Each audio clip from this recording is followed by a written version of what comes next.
Le X4, c'est une sorte de X3 coupé, facilement reconnaissable de profil ou de l'arrière à sa ligne de toit plongeante, façon fastback.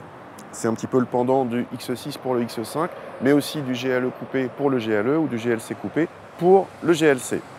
Le X4 de deuxième génération est arrivé en 2018, basé sur la plateforme de la troisième génération de X3, paru elle en 2017. Ce X4 se veut plus sportif et aussi plus exclusif que le X3. Il fait l'impasse sur la petite motorisation 18D du X3 et sur les finitions non typées sportives.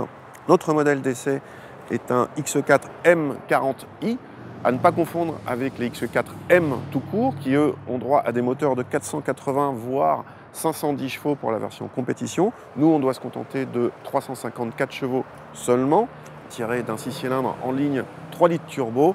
354 chevaux, ça devrait quand même suffire pour se déplacer. La planche de bord est rigoureusement la même que dans le X3 et propose une qualité de présentation très soignée, avec des ajustages précis, du cuir et de l'aluminium à profusion. Le design de la planche de bord reste classique, à l'image du combiné d'instruments entièrement numérique, mais qui n'affiche que des compteurs modifiés en fonction des modes de conduite.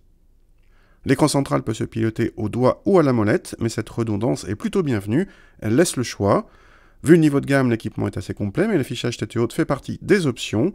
À l'arrière, l'habitabilité n'a guère évolué depuis la première génération de X4 pour les passagers, qui ont un peu moins de place que dans un X3, aussi bien pour leur tête que pour leurs jambes. Le coffre, en revanche, a bien progressé pour dépasser désormais les 500 cm3 sous tablette selon nos mesures. C'est même un peu mieux que le X3. Il nous a surpris ce X4 au volant. Il nous a surpris par son dynamisme qu'on met volontiers au même niveau que le Stelvio, qui était pour nous jusqu'ici la référence en termes de dynamique châssis pour les SUV de cette catégorie. Il est un peu plus bas que le X3, donc il a un centre de gravité plus bas. Et puis il a toute la configuration qui fait qu'il est dynamique. C'est un 4 roues motrices, mais avec les roues arrière motrices prépondérantes, ce qui fait que quand on sort de virage et qu'on appuie sur l'accélérateur, on sent que l'arrière aide à tourner. Pour un SUV, encore une fois, il ne prend pas beaucoup de roulis. Quand on reste sur les possibilités du train avant, l'arrière pivote bien et enroule bien. Donc vraiment, il y a un vrai agrément côté châssis. C'est surprenant et c'est très agréable. Quant au confort, même dans notre configuration avec roue de 21 pouces, c'est largement praticable au quotidien. Il faut se mettre bien sûr en mode confort parce qu'en mode sport, c'est ferme. Mais en mode confort sur route, c'est très bien. Il y a juste en ville où ça tape un peu à basse vitesse. Pour la partie moteur, là aussi, c'est très bien. Le 6 cylindres 3 litres turbo, 354 chevaux est très souple. Il a un couple maximum des 1500 tours et il monte bien dans les tours. Il ne s'essouffle pas avant 7000 tours. On est, selon BMW, sous les 5 secondes pour le 0 à 100, donc ça pousse fort. Et puis il y a ce velouté, cette sonorité qui est quand même très très agréable. Bref, tout va bien sur ce X4 M40i qui est vraiment très agréable à conduire, à tel point qu'on se demande si ça vaut vraiment le coup d'aller chercher le X4 M tout court, parce que là vraiment c'est déjà très très bien, on se fait bien plaisir.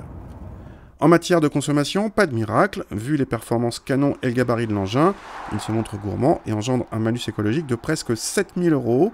Ils sont à rajouter aux 79 000 € de base du X4 M40i hors option, un prix très proche des 77 000 € d'un SQ5 de 347 chevaux, mais ce dernier carbure au diesel. D'un côté, le plaisir mécanique est donc moindre, mais d'un autre côté, il engendre moins de malus écologique et consomme nettement moins. Le Macan S et ses 340 chevaux coûtent moins cher, avec seulement 67 000 €, mais l'équipement de série est moins fourni. On peut également citer dans les rivaux le XC60 T8, quasiment aussi performant face au chrono, qui nous avait surpris par son agrément châssis, très bien équipé et qui consomme beaucoup moins, tout en étant dénué de tout malus écologique.